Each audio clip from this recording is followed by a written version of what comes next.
Cité d'abord dans la Constitution, ensuite explicité dans le code électoral. Au point 7, les conditions de dissolution des partis politiques. 1. À l'expiration des délais colonnes des dispositions légales, et en 4e et 5e, nous avons mis les 2 lois. C'est sur l'angle qu'on va faire. Le tableau que nous allons vous présenter se base sur les déclarations des partis politiques. De plus loin, quand vous n'avez pas aussi le numéro de compte, ça bloque. Mais pour vous débloquer pour le 0, il fallait que vous référez au niveau central pour qu'on vous débloque. Et tout en mentionnant dans les commentaires qu'il n'y avait pas d'intéressance. Donc ça, c'est une représentation par fédération à l'intérieur du pays. C'est vrai que tous n'ont pas pu informer, comme ils l'ont dit, et ça je le restitue tel. Le premier jour, ils ont dit non, on n'a pas eu le temps, nous on a cru que vous allez aussi faire communiquer à l'intérieur, on a cru que on peut vous montrer les copies, hein, parce que on n'est pas en train de justifier. Ils ont reçu des lettres, on les a dit la mission commence le 17 à Conakry et dans les 33 préfectures. Il y en a l'Union des forces démocratiques, l'évaluation est intervenue et vous avez le représentant légal, ça c'est juste qui est attaché, et là-bas le représentant légal. Et c'est important pour la cartographie parce qu'on a encore un problème de leadership au sein des partis. Qui est représentant légal, qui ne l'est pas.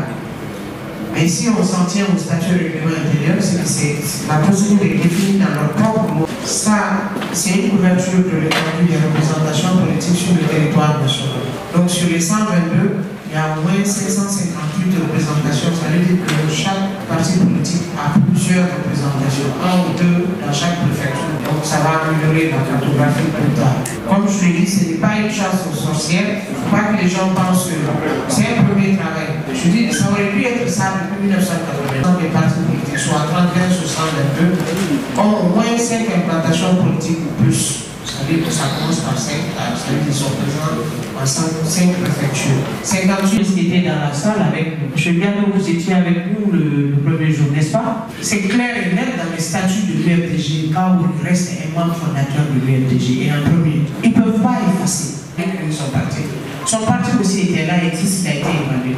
Donc ça ne fait pas de Siaka Paris membre fondateur du MPDG qui dirige aujourd'hui. Il n'en est pas fondateur. Et ça c'est clair, c'est dans leur dossier. Mais par exemple, quand vous prenez un parti, vous venez dire je suis fondateur de ce parti, vous n'êtes pas fondateur. Vous êtes un membre actif, vous êtes membre des directions, vous êtes membre des instances, mais vous n'êtes pas membre fondateur. Donc on a eu assez de difficultés à faire comprendre, mais nous sommes arrivés à nous comprendre. Donc le ratio de validité des statuts des partis politiques, vous allez voir, il y a 32% qui ne sont pas validés. Parce que ça n'a pas suivi la procédure même décrite dans leur règlement intérieur. Congrès. Maintenant les gens disent oui, on vous a fourni le document du congrès. Oui, vous nous avez fourni.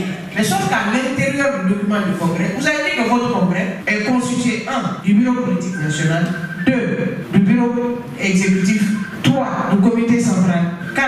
Du bureau politique des jeunes, 5. Du bureau politique national des femmes, 6. Des secrétaires des bureaux fédéraux, 7. Des bureaux de comité de base dans les sous-préfectures. Et vous n'avez pas pu mobiliser tous ces gens au niveau national ou dans une préfecture de la Guinée pour aller au congrès. Votre PV ne fait pas mention. Il n'y a pas de preuves. Mais je vois un PV où il n'y a que le président et 2 membres qui ont cité. Et il n'y a même pas de mission. Ce n'est pas un PV pour moi, ce n'est pas un congrès. Ça, on peut mettre des juristes, même faire appel aux magistrats pour qu'ils viennent nous départager sur la question. C'est vous qui l'avez mis dans votre statut. Donc nous, on ne considère pas ce statut comme étant validé. Donc on ne considère pas que vous êtes allé en congrès, parce que les congrès tels que définis dans vos règlements intérieurs, ce n'est pas comme ça que vous avez pensé. Donc ça crée des discussions que nous continuerons à travailler. Idem pour les règlements intérieurs. Les changements dans les règlements intérieurs, votre règlement intérieur ne parle pas d'exclusion. Vous insérez l'exclusion alors que vous n'avez pas fait valider. Et vous excluez les gens sur la base de quelque chose dont vous n'avez pas validé d'abord au congrès. Donc ça veut dire que le règlement intérieur, sur la base duquel vous avez exclu la personne n'est pas exclue. Parce que ce règlement intérieur n'a pas été validé par votre congrès. Donc l'exclusion devient nulle et non effet. Ça c'est clair. Ça on nous a expliqué. Sur la validité, comme je l'ai dit, des listes des membres, lequel prend une l'huissier vient de mettre. L'huissier même n'a qu'à regarder d'abord dans vos tests et règlements intérieurs. Est-ce que vous l'avez respecté? Le nom fondateur du parti. Une fois que c'est le nom fondateur, ça ne change pas et ça ne doit pas changer. Les autres vont adhérer. La répartition par périodicité des congrès, il y a correspond aux partis politiques. On leur dit, vous faites votre, ça c'est des données collectives. Votre congrès intervient quand? Mesdames et messieurs, je suis très honoré de prendre la parole au nom de Monsieur le ministre de l'Administration du Territoire et de la Décentralisation, le général 2e section Ibrahima Khalil Condé, à l'occasion de cette 3e journée de la session de présentation du rapport synthèse de l'évaluation des partis politiques en République de Guinée, intervenue dans la période du 17 au 6 juillet 2024 dans les sièges à Conakry et dans les 33 préfectures de notre pays. Cette 3e journée a la particularité d'être consacrée à nos amis de la presse et de la société civile après les 2 premières journées dédiées aux partis politiques, institutions républicaines, membres du gouvernement, missions diplomatiques, institutions internationales et partenaires techniques et financiers. Les acteurs de la presse et de la société civile ont un rôle patriotique incontournable dans la mise en œuvre de la refondation de notre État sous l'égide de son Excellence le général de corps d'armée Mamadi Doumbouya, président de la République, chef de l'État, chef suprême des armées, avec une efficace coordination du Premier ministre, chef de gouvernement, M.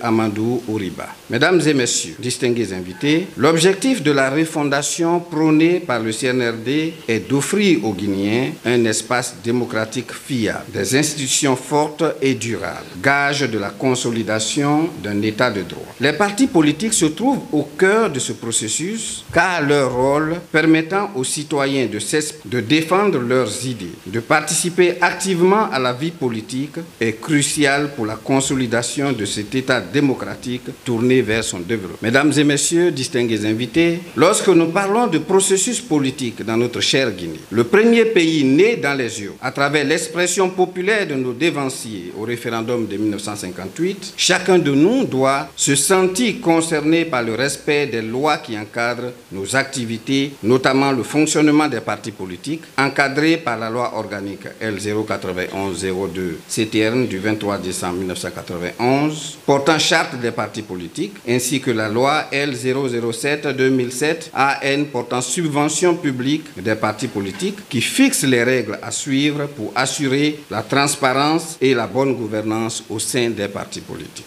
Mesdames et messieurs, distingués invités, ces dernières décennies, la gestion de notre pays a été malheureusement dominée par le consensus au détriment du respect des principes qui nous gouvernent. C'est le lieu de reconnaître la faiblesse de l'État qui a manqué d'encadrer le fonctionnement des partis politiques, ces aspirants gouvernants de notre pays. Aujourd'hui, la transition neutre et impersonnelle sous l'égide du général de corps d'armée Mamadi Doumbouya est une opportunité ultime pour pallier à la nuisible hypertrophie des partis politiques dans notre pays, avec 235 partis politiques agréés pour une population de 13 860 000 habitants. Cette prolifération opportuniste, non fondée sur des visions unitaristes de notre État, capable de propulser notre pays vers un développement harmonisé, entraîne malheureusement des divisions, la fragmentation de la scène politique, l'affaissement du tissu social et le repli identitaire et ethnique et régionaliste. Mesdames et messieurs, distingués invités, au regard de cette triste réalité, l'assainissement de l'échiquier politique afin de créer une base de données fiable par des moyens et procédés informatiques pour aboutir à une cartographie claire et précise de ces partis devient pour nous une impérieuse nécessité. Chers amis de la presse et de la société civile, votre rôle d'information, de formation et de sensibilisation pour la mobilisation des Guinéens de tous bords, notamment les partis politiques, vers le respect des lois devient un devoir historique. Je voudrais, au nom de Monsieur le ministre de l'Administration du Territoire et de la Décentralisation, vous appeler et vous encourager à véhiculer ces messages pour amener nos partis politiques à mieux revêtir leur manteau patriotique et démocratique en se conformisant aux lois de la République. Avec cet appel patriotique à votre endroit, chers frères et sœurs journalistes, hommes des médias j'en l'ai dit, et acteurs de la société civile, je déclare ouverte la présente session de présentation et de partage du rapport provisoire de l'évaluation des partis politiques. Vive l'unité nationale, Que Dieu bénisse la Guinée. Je vous remercie. J'ai terminé notre atelier qui avait 3 sessions. La première session était consacrée aux concernés, les partis politiques. On a présenté les résultats de l'évaluation des partis politiques aux ayants droit qui étaient les partis politiques lors de la première session. Ce résultat est un résultat provisoire, il faut le retenir, et les partis politiques ont reçu des certificats d'évaluation.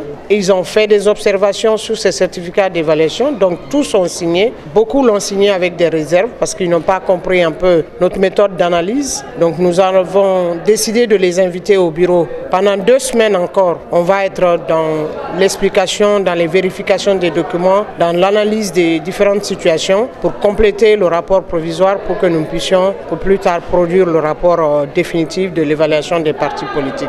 Vous savez, depuis 1991, on a la charte des partis politiques, on a le multipartisme intégral instauré par la loi fondamentale de 1990. Aujourd'hui, on commence à faire l'évaluation et l'évaluation va être notre mode de gouvernance. Deuxième session, nous avons quand même invité les institutions nationales et internationales, les ambassades, les partenaires techniques et financiers et les membres du gouvernement et présenter la synthèse du rapport provisoire en termes de statistiques. Parce que vous-même, vous n'avez vu aucune fiche d'évaluation individuelle des partis politiques ici. Parce que c'est pour eux cette fiche individuelle. Ce qu'on vous a présenté, c'est les statistiques liées à l'évaluation et c'est ce qu'on a fait hier. Et aujourd'hui, nous avons fait cet exercice de présentation du rapport synthèse avec les plateformes de la société civile et les différentes organisations de presse, les médias publics et privés généralement. Donc nous sortions de cela. Vous avez compris qu'il y a du travail à faire, mais je rassure les partis politiques que l'objectif n'est pas d'aller dissoudre les partis. Mais l'objectif, c'est que chacun doit pouvoir se mettre en règle, faire respecter la charte des partis politiques, le financement. Et vous avez compris aujourd'hui les 5 fractions de financement des partis politiques. C'est qu'un parti politique qui ne participe pas à une élection, vous ne pouvez pas avoir un financement de l'État. Parce que ça tient compte de votre participation aux élections nationales, aux élections locales. Donc, et le nombre de députés que vous avez, et le nombre de conseillers que vous avez. Et également la 5e fraction, ça parle du nombre d'élus que vous avez en termes de femmes et de jeunes. Donc tout cela concourt à avoir un financement au niveau de l'État. Donc si vous créez un parti et que vous ne participez pas, il y a des forces, il y a des faiblesses également. Nous voulons que ces faiblesses soient corrigées. C'est à la suite de la finalisation d'échanges que nous allons avoir sur les observations faites par les partis politiques qu'on va aller vers le rapport définitif et ça va nous permettre de notifier aux partis politiques, leur donner 90 jours pour se mettre en règle pour ceux qui ne sont pas en règle. Pour ceux qui sont en règle, ils auront un satisfecit pour reconnaître qu'ils sont en règle et qu'ils répondent aux critères. Et pendant 90 jours, on reviendra voir, vérifier encore si la demande qui a été faite d'être régularisée, s'ils se sont mis en règle. Ensuite, vous allez voir le résultat. Donc c'est un processus qui va continuer encore pour plusieurs mois, parce que 90 jours, ça fait 3 mois, 2 semaines déjà pour répondre, et nous, on aura 2 semaines également pour consolider et passer maintenant à la publication du rapport définitif des résultats. Mais il y a tout un process derrière. Ce n'est pas seulement de répondre, mais un travail qui va être fait par le ministère en charge, le secrétariat général du gouvernement, pour l'authentification des agréments. Et ils feront leur travail aussi. On ne peut pas définir leur délai ici. Il y a la Cour des comptes qui va rentrer en jeu pour vérifier les financements reçus de l'extérieur ou pour vérifier les financements publics que les gens ont reçus, quelle a été l'utilisation. Donc tout cela doit nous amener à finaliser ce travail dans 4, 5, 6 mois maximum. Nous l'espérons parce qu'il y a d'autres qui ne dépendent pas de nous, qui dépendent d'autres institutions et nous allons travailler ensemble. En tout cas, nous disons merci à la presse. Nous savons que l'évaluation a été relayée au niveau international et au niveau national, mais mention spéciale à la presse guinéenne qui nous a accompagnés dans ce travail. Nous acceptons les critiques, nous acceptons vos observations. Nous comptons sur vous pour nous aider encore à relayer la bonne information, pour ne pas que dans vos différentes émissions ou dans vos différents médias, que les gens puissent avoir de la mauvaise information. En tout cas, mention spéciale à la presse guinéenne. Nous vous disons merci de votre accompagnement.